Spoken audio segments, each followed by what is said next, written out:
ओम brim Brihaspati नमः। आप सभी का हार्दिक स्वागत है आपके अपने चैनल कृष्ण सखी स्टोरीज पर। आज की इस वीडियो में मैं आपको संपूर्ण बृहस्पति व्रत कथा सुनाऊंगी, बृहस्पति चालीसा पाठ और बृहस्पति भगवान की आरती सुनाऊंगी। तो आइए पूर्ण भक्ति भाव और श्रद्धा के साथ बृहस्पति भगवान की कथा का श्रवण करते हैं। प्रेम से बोलिए बृहस्पति भगवान की जय। एक समय की बात है, भारतवर्ष में एक राजा राज्य किया करता था। वह बड़ा ही प्रतापी और दानी राजा था। वह प्रतिदिन मंदिर में दर्शन करने जाता और ब्राह्मण गुरुओं की सेवा किया करता था। उसके द्वार से कोई भी मांगने वाला निराश नहीं लौटता था और वह प्रत्येक गुरुवार को भगवान बृहस्पति जी का व्रत करता और पूजन किया करता था। हर दिन वह गरीबों की सहायता करता, परंतु यह बात उसकी रानी को अच्छी नहीं लगती थी। ना तो वह व्रत किया करती थी और ना ही किसी को पैसा दान में दिया करती थी, और राजा को भी ऐसा करने से सदैव मना किया करती थी। एक समय की बात है, जब राजा शिकार खेलने वन को गए थे तो घर पर रानी और केवल दासी ही थी। उस समय भगवान गुरु बृहस्पति एक साधु का रूप धारण कर राजा के द्वार पर भिक्षा मांगने आए। रानी से भिक्षा मांगी तो वह कहने लगे, हे साधु महाराज, मैं इस दान पुण्य से तंग आ गई हूँ। मेरे से घर का ही कार्य समाप्त नहीं होता, तो मैं ये दान पुण्य किस प्रकार कर पाऊंगी। इस कार्य के लिए तो मेरे केवल पति देव ही बहुत हैं। अब आप इस प्रकार की कृपा कीजिए कि मेरा सारा धन नष्ट हो जाए और मैं आराम से रह सकूं। तब साधु के वेश में बृहस्पति भगवान बोले, हे देवी, तुम तो बड़ी विचित्र हो। संतान और धन से भला कोई दुखी होता है? इसको तो सभी चाहते हैं। पापी भी पुत्र और धन की इच्छा करता है। अगर तुम्हारे पास धन अधिक है तो तुम भूखे मनुष्यों को भोजन कराओ, प्याऊ लगवाओ, ब्राह्मणों को दान दो, कुआं, तालाब, बावड़ी, बाग, बगीचे आदि का निर्माण करो, निर्धन मनुष्यों की कुंवारी कन्याओं का विवाह कराओ, धर्म आदि कार्यों में धन खर्च करो। इस प्रकार के कार्यों से तुम्हारे कुल का और तुम्हारा नाम परलोक में सार्थक होगा और तुम्हें स्वर्ग की प्राप्ति होगी। परंतु इन सब बातों का रानी पर कोई प्रभाव न पड़ा। वे कहने लगी, हे साधु महाराज, मुझे ऐसे धन की आवश्यकता नहीं जिसको मैं और मनुष्यों को दूं और जिसको संभालने में मेरा सारा समय नष्ट हो जाए। साधु महाराज ने कहा, देवी, तुम्हारी ऐसी इच्छा है तो ऐसा ही होगा। मैं तुम्हें जैसा बताता हूँ तुम वैसा ही करना। बृहस्पतिवार के दिन घर को गोबर से लीपना,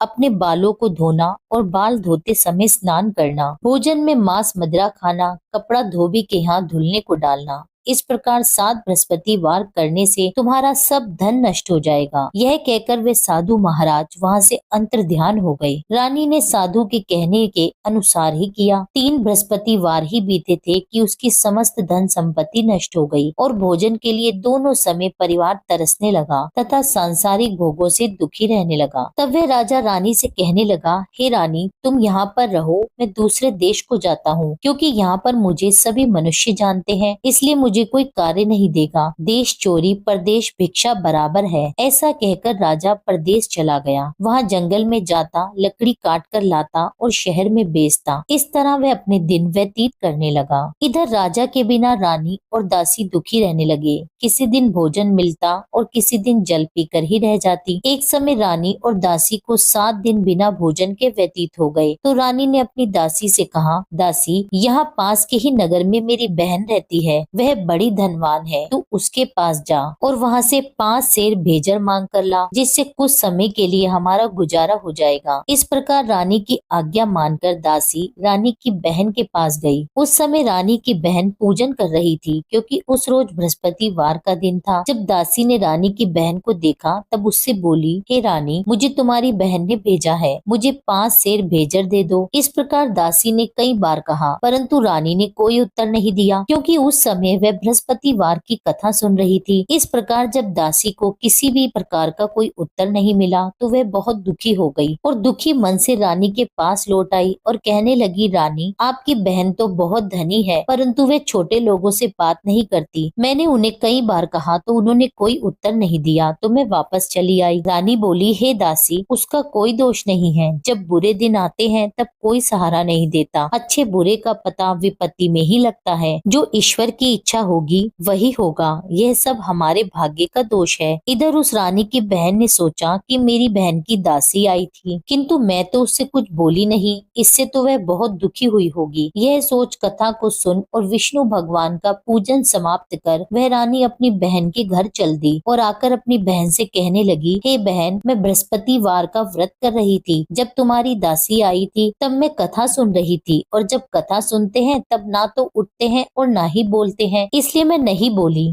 कहो दासी क्यों आई थी? रानी बोली, हे बहन, हमारे घर अनाज नहीं था, वैसे तुमसे कोई बात कहाँ छिपी है, इस कारण मैंने दासी को तुमसे 5 सेर भेजर मांगने के लिए भेजा था। रानी की बहन बोली, बृहस्पति भगवान सबकी मनोकामना पूर्ण करते हैं, देखो शायद तुम्हारे घर में अनाज रखा हो। इस प्रकार का वचन जब रानी ने सुना तो घर के अंदर गई और वहाँ उसे एक घड़ा भेजर का भरा मिल गया। तब वे रानी और बांदी बहुत खुश हुई। दासी कहने लगी, हे रानी, देखो वैसे हमको जब भोजन नहीं मिलता तो हम रोज ही व्रत करते हैं, अगर इनसे व्रत की विधि और कथा पूछ ली जाए तो हम उसे किया करेंगे। तब उस रानी ने अपनी बहन से पूछा, हे बहन, बृहस्पतिवार के व्रत के क्या नियम है? तब रानी की बहन ने बताया, बृहस्पतिवार के व्रत में चने की दाल और मुनक्का से विष्णु भगवान का केले की जड़ में पूजन करें तथा दीपक जलाएं और पीला भोजन करें और कथा सुने। इस प्रकार नियम पूर्वक करने से गुरु बृहस्पति भगवान प्रसन्न होते हैं, अन्न पुत्र धन देते हैं और सभी की मनोकामनाएं पूर्ण करते हैं। इस प्रकार रानी और दासी दोनों ने ही निश्चय किया कि हम बृहस्पति भगवान का पूजन किया करेंगे। 7 रोज बाद जब बृहस्पतिवार आया तो उन्होंने व्रत रखा। घुड़साल में जाकर चना और गुड़ बीन लाई तथा उसकी दाल से केले के जड़ का तथा भगवान विष्णु का पूजन किया। अब पीला भोजन कहाँ से आए? दोनों बड़ी दुखी हुई। उन्होंने व्रत किया था, इस कारण बृहस्पति भगवान उनसे प्रसन्न थे। 2 थालियों में सुंदर पीला भोजन लेकर आए और दासी को देकर बोले, हे दासी, ये तुम्हारे और तुम्हारी रानी के लिए भोजन है, तुम दोनों भोजन कर लेना। दासी भोजन पाकर बड़ी प्रसन्न हुई और रानी से बोली, चलो रानी, जी भरकर भोजन कर लो। रानी को इस विषय में कुछ पता नहीं था, इसलिए वे दासी से बोली, तू ही भोजन कर, क्योंकि तू हमारी व्यर्थ में हंसी उड़ाती है। दासी बोली कि एक महात्मा भोजन दे गए हैं। रानी कहने लगी, वह भोजन तेरे लिए दे गए हैं, तू ही भोजन कर। दासी ने कहा, वह महात्मा हम दोनों के लिए 2 थाली में भोजन दे गए हैं, इसलिए हम और तुम दोनों ही साथ साथ भोजन करेंगे। इस प्रकार रानी और दासी दोनों ने ही बृहस्पति भगवान को नमस्कार कर भोजन प्रारंभ किया। अब वे प्रत्येक बृहस्पतिवार को बृहस्पति भगवान का व्रत और विष्णु भगवान का पूजन करने लगी। बृहस्पति भगवान की कृपा से रानी और दासी के पास बहुत सा धन हो गया। अब रानी फिर से आलस्य करने लगी। तब दासी बोली, देखो रानी, तुम पहले इस प्रकार आलस्य करती थी तो तुम्हें धन रखने में कष्ट होता था, इस कारण सभी धन नष्ट हो गया। अब बृहस्पति भगवान की कृपा से धन मिला है, हमें दान पुण्य करना चाहिए। दान में भूखे मनुष्यों को भोजन कराना चाहिए, प्याऊ लगवाने चाहिए, ब्राह्मणों को दान देना चाहिए। धन को शुभ कार्यों में खर्च करें, जिससे तुम्हारे कुल का यश बढ़ेगा और स्वर्ग प्राप्त होगा, पितृ प्रसन्न होंगे। तब रानी ने इसी प्रकार के कार्य करने प्रारंभ कर दिए तो काफी यश फैलने लगा। एक दिन रानी और दासी विचार करने लगी कि ना जाने हमारे राजा किस दशा में होंगे, उनकी कोई खोज खबर नहीं है। बृहस्पति भगवान से उन्होंने प्रार्थना की तो एक दिन भगवान ने रात्रि में राजा को स्वप्न में कहा, हे राजन, उठ, तेरी रानी तुझको याद करती है, अपने देश को चला जा। राजा प्रातः काल उठा और विचार करने लगा। स्त्री खाने और पहनने की साथी होती है, पर भगवान की आज्ञा मानकर वह अपने नगर की ओर चलने को तैयार हुआ। इससे पूर्व जब राजा प्रदेश चला गया था तो प्रदेश में दुखी रहने लगा। प्रतिदिन जंगल में से लकड़ी बीन कर लाता और उसे शहर में बेचकर अपने दुखी जीवन को बड़ी कठिनता से व्यतीत करता था। एक दिन राजा दुखी हो अपनी पुरानी बातों को याद करके रोने लगा। तब उस समय जंगल में बृहस्पति देव एक साधु का रूप धारण कर आए और राजा के पास आकर कहने लगे,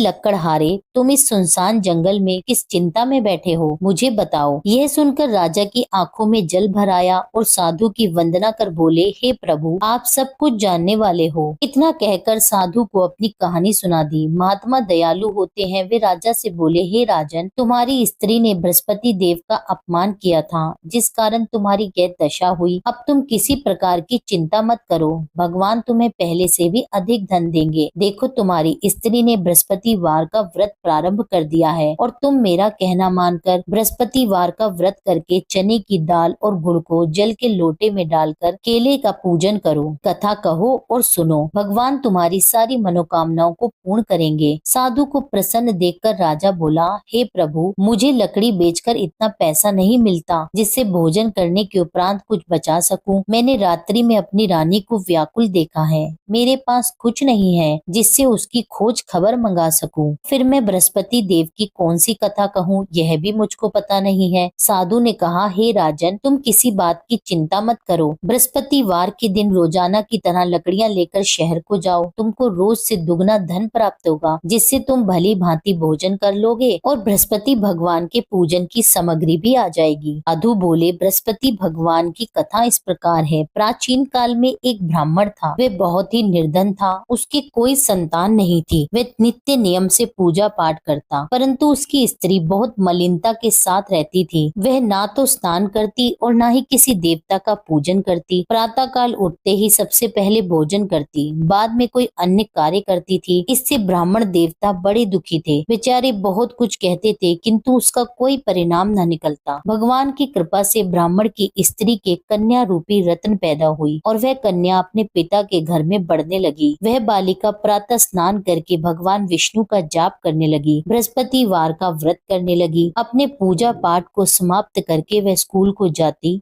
तो अपनी मुट्ठी में जौ भरकर ले जाती और पाठशाला जाने के मार्ग में डालती जाती। वही जौ स्वर्ण के हो जाते और लौटते समय उनको बीनकर घर ले आती। एक दिन वह बालिका सूप में सोने के जौ को फटक कर साफ कर रही थी, तो उसकी माँ ने देख लिया और कहा, हे बेटी, सोने के जौ को फटकने के लिए सोने का सूप होना चाहिए। दूसरे दिन बृहस्पतिवार था। इस कन्या ने व्रत रखा और बृहस्पति भगवान से प्रार्थना करके कहने लगी, हे प्रभु, यदि मैंने आपकी पूजा सच्चे मन से की हो तो मेरे लिए सोने का सूप दे दो। बृहस्पति देव ने उसकी प्रार्थना स्वीकार कर ली। रोजाना की तरह वह कन्या जौ फैलाती हुई स्कूल को गई और जब लौटकर जौ बीन ही रही थी तो बृहस्पति देव की कृपा से रास्ते में सोने का सूप मिला। वह सोने के सूप को लेकर घर गई और उससे जौ साफ करने लगी, परंतु उसकी माँ का वही ढंग रहा। एक दिन की बात है, वह कन्या सोने के सूप से जौ साफ कर रही थी। उस समय उस शहर का राजपुत्र वहां से होकर निकला। इस कन्या के रूप और कार्य को देखकर वह मोहित हो गया और अपने घर आकर भोजन और जल त्याग कर उदास होकर लेट गया। राजा को जब इस बात का पता लगा तो वह अपने मंत्रियों के साथ अपने पुत्र के पास गए और बोले, हे पुत्र, तुम्हें किसी बात का कष्ट है? किसी ने तुम्हारा अपमान किया है क्या, या कोई और कारण है? सो कहो, मैं वही कार्य करूंगा जिससे तुम्हें प्रसन्नता हो। राजकुमार ने अपने पिता की बातें सुनी तो वह अपने पिता से कहने लगे, हे पिताजी, आपकी कृपा से मुझे किसी बात का दुख नहीं है और ना ही किसी ने मेरा अपमान किया है, परंतु मैं उस लड़की के साथ विवाह करना चाहता हूँ जो सोने के सूप में जौ साफ कर रही थी। यह सुन राजा भी आश्चर्य में पड़ गया और बोला,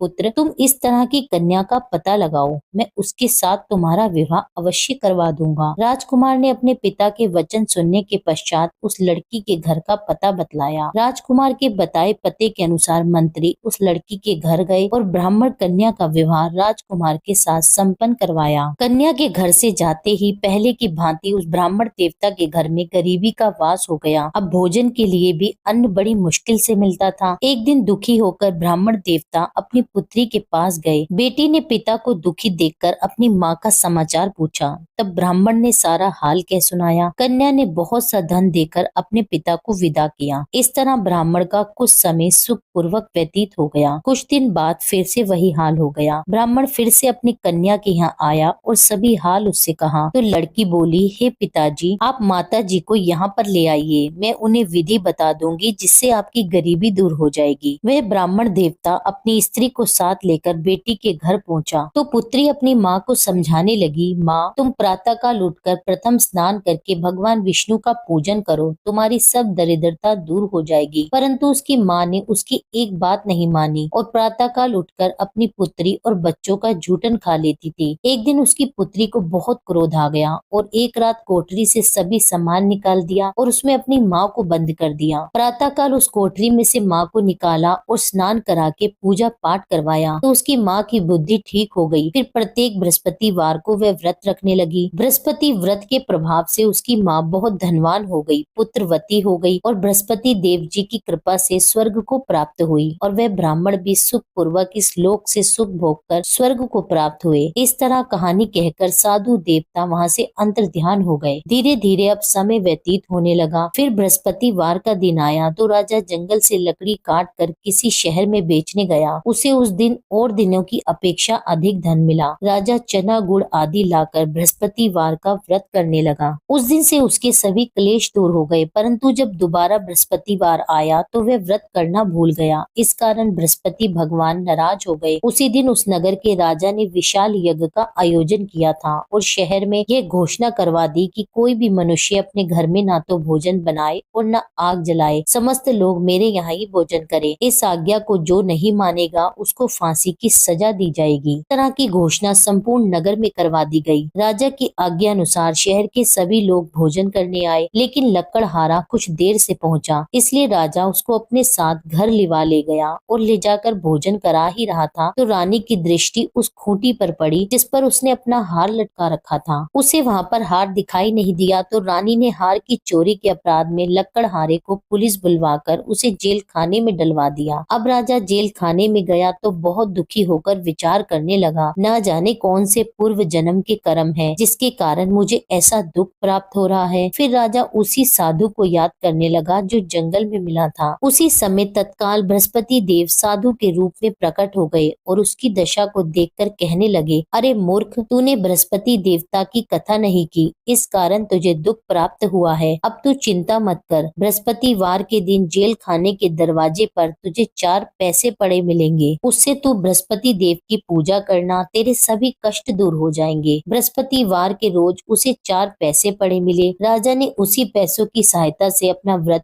और पूजन किया। उसी रात्रि को जब राजा सो रहा था तो बृहस्पति देव ने राजा को स्वप्न में कहा, हे राजन, तुमने जिस आदमी को जेल खाने में हार की चोरी के अपराध में बंद कर रखा है वह निर्दोष है, वह राजा है, उसे छोड़ देना। रानी का हार उसी खूंटी पर लटका हुआ है, अगर तू ऐसा नहीं करेगा तो मैं तेरे राज्य को नष्ट कर दूंगा। राजा प्रातःकाल उठा तो रानी का हार खूंटी पर टंगा देखकर लकड़हारे को बुलाकर उससे क्षमा मांगी तथा राजा को योग्य सुंदर वस्त्र आभूषण देकर विदा किया। भगवान बृहस्पति देव की आज्ञा अनुसार राजा अपने नगर को चल दिया। राजा जब नगर के निकट पहुंचा तो उसे बड़ा ही आश्चर्य हुआ। नगर में पहले से भी अधिक बाग, तालाब, कुएं, मंदिर तथा बहुत सी धर्मशाला बने हुए थे। राजा ने पूछा कि यह किसका बाग और धर्मशाला है। तब नगर के सब लोग कहने लगे कि यह सब रानी और दासी का है। तो राजा को बड़ा आश्चर्य भी हुआ और गुस्सा भी आया। जब रानी ने यह खबर सुनी कि राजा आ रहे हैं तो उसने अपनी दासी से कहा, हे दासी, देख राजा हमें कितनी बुरी दशा में छोड़ गए थे, वह हमारे ऐसे हालात देखकर कहीं लौट न जाए, इसलिए तू द्वार पर ही खड़ी हो जा। रानी की आज्ञा सुनकर दासी द्वार पर ही खड़ी हो गई। जब राजा आए तो उन्हें अपने साथ लिवा लाई। तब राजा ने क्रोध करके अपनी तलवार निकाली और पूछने लगा, यह बताओ तुम्हें यह धन कैसे प्राप्त हुआ। तब रानी ने कहा कि यह सब धन बृहस्पतिवार के व्रत के प्रभाव से मिला है। तब राजा ने निश्चय किया कि 7 रोज बाद तो सभी बृहस्पति देव का पूजन करते हैं, परंतु मैं रोजाना दिन में 3 बार कहानी कहा करूंगा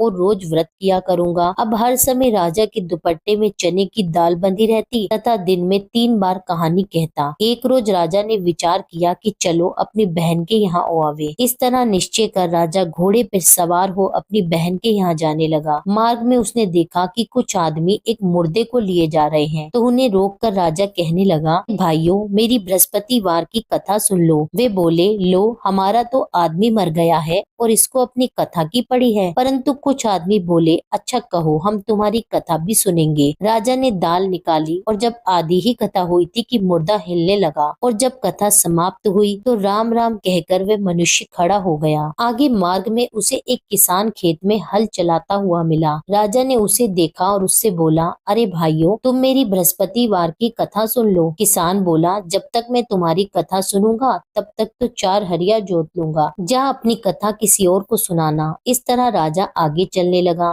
राजा के हटते ही बैल पछाड़ खाकर गिर गए तथा किसान के पेट में बहुत जोर से दर्द होने लगा। उस समय उसकी माँ रोटी लेकर आई थी। उसने जब यह देखा तो अपने पुत्र से सब हाल पूछा और बेटे ने सभी हाल अपनी माँ से कह दिया। तो बुढ़िया दौड़ी दौड़ी राजा के पास गई और उससे बोली, मैं तेरी कथा सुनूंगी, तू अपनी कथा मेरे खेत पे चलकर कहना। राजा ने बुढ़िया के खेत पर जाकर कथा कही, जिसके सुनते ही वे बैल खड़े हो गए और किसान के पेट का दर्द भी बंद हो गया। राजा जब अपनी बहन के घर पहुंच गया, बहन ने भाई की खूब मेहमानी की। दूसरे रोज प्रातःकाल राजा जगा तो वह देखने लगा कि सब लोग भोजन कर रहे हैं। राजा ने अपनी बहन से कहा कि कोई ऐसा मनुष्य है जिसने भोजन नहीं किया हो और मेरी बृहस्पतिवार की कथा सुन ले। बहन बोली, भैया, यह देश ऐसा ही है। पहले यहाँ लोग भोजन करते हैं, बाद में अन्य कोई कार्य करते हैं। अगर कोई पड़ोस में हो तो देखाऊं। वह ऐसा कहकर देखने चली गई, परंतु उसे कोई भी ऐसा व्यक्ति नहीं मिला जिसने भोजन न किया हो। अंत में वह एक कुम्हार के घर गई, जिसका लड़का बहुत बीमार था। उसे पता लगा कि उनके यहाँ 3 रोज से किसी ने भोजन नहीं किया है। रानी ने कुम्हार से कहा कि वह उसके भाई की कथा सुन ले। कुम्हार तैयार हो गया। राजा ने जाकर बृहस्पतिवार की कथा कही, जिसको सुनकर उसका लड़का ठीक हो गया। अब तो राजा की प्रशंसा होने लगी। एक दिन राजा ने अपनी बहन से कहा,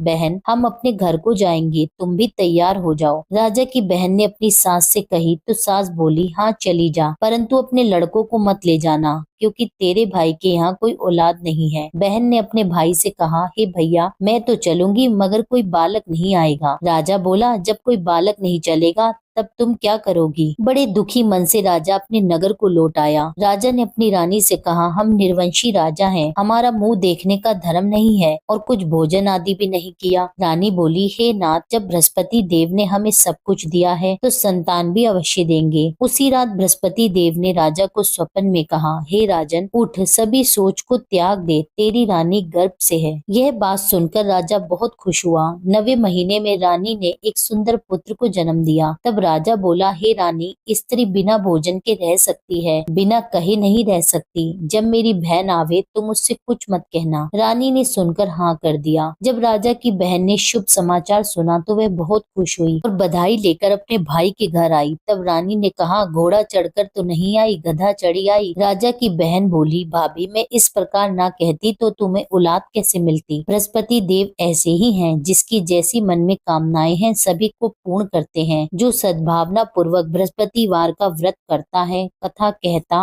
और पढ़ता और सुनता है और दूसरों को सुनाता है, बृहस्पति देव उसकी सभी मनोकामनाएं पूर्ण करते हैं। भगवान बृहस्पति देव उनकी सदैव रक्षा करते हैं। संसार में जो भगवान बृहस्पति जी का पूजन व्रत सच्चे हृदय से करता है, उसकी समस्त मनोकामनाएं पूर्ण होती हैं। जैसी सच्ची भावना से रानी और राजा ने बृहस्पति भगवान की कथा का गुणगान किया तो उनकी सभी इच्छाएं बृहस्पति भगवान जी ने पूरी की। इसलिए सबको कथा कहने सुनने के बाद प्रसाद लेकर जाना चाहिए। हृदय से उनका मनन करते हुए जयकारा बोलना चाहिए। प्रेम से बोलिए, श्री बृहस्पति भगवान की जय, विष्णु भगवान की जय। अब सुनिए बृहस्पति चालीसा पाठ। प्रणाऊ प्रथम गुरु चरण, बुद्धि ज्ञान गुण खान, श्री गणेश शारद सहित बसो हृदय में आन। अज्ञानी मति मंद में, हे गुरु स्वामी सुजान, दोषों से मैं भरा हुआ, तुम हो कृपा निधान। जय नारायण जय निखिलेश्वर, विश्व प्रसिद्ध अखिल तंतेश्वर, यंत्र मंत्र विज्ञान के ज्ञाता, भारत भू के प्रेम प्रेनाता। जब जब हुई धर्म की हानि, सिद्धाश्रम ने पठाई ज्ञानी, सच्चिदानंद गुरु के प्यारे, सिद्ध आश्रम से आप पधारे। उच्च कोटि के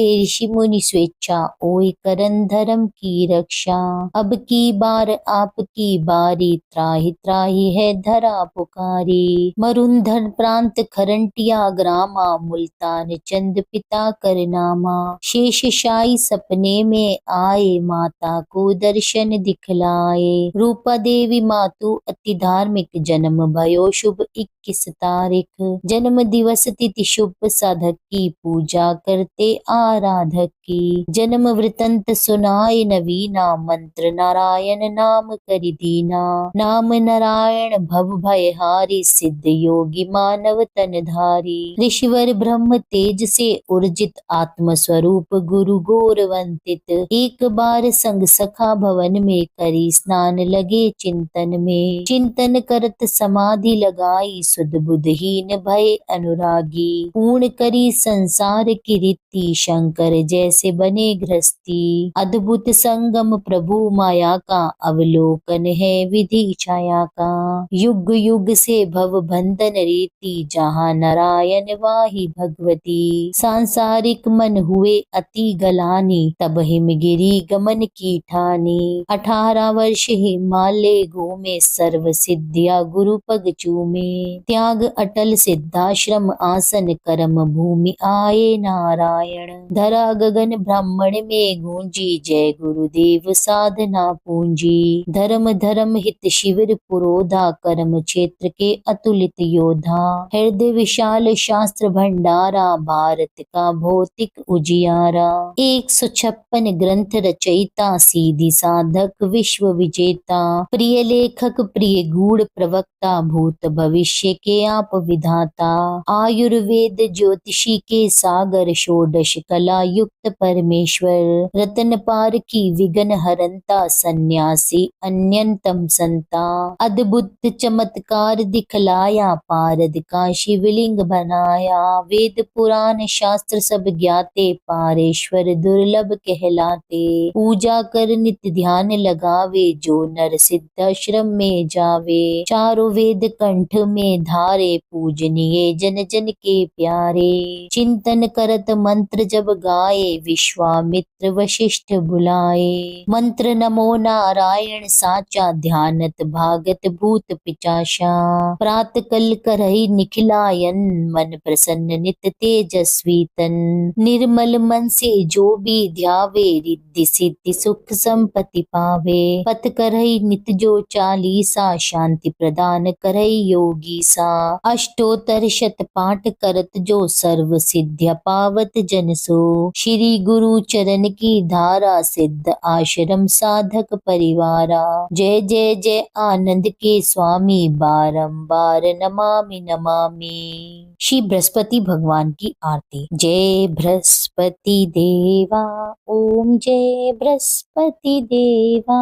छिन छिन भोग लगाऊं, कदली फल मेवा। ओम जय बृहस्पति देवा, तुम पूर्ण परमात्मा, तुम अंतर्यामी। जगत पिता जगदीश्वर, तुम सबके स्वामी। ओम जय बृहस्पति देवा, चरना अमृत निज निर्मल, सब पातक हरता। सकल मनोरथ दायक, कृपा करो भरता। ओम जय बृहस्पति देवा, तन मन धन अर्पण कर, जो जन शरण पड़े। प्रभु प्रकट तब हो कर, आकर द्वार खड़े। ओम जय बृहस्पति देवा, दीन दयाल दयानिधि, भक्तन हितकारी। पाप दोष सब हरता, भव बंधन हारी। ओम जय बृहस्पति देवा,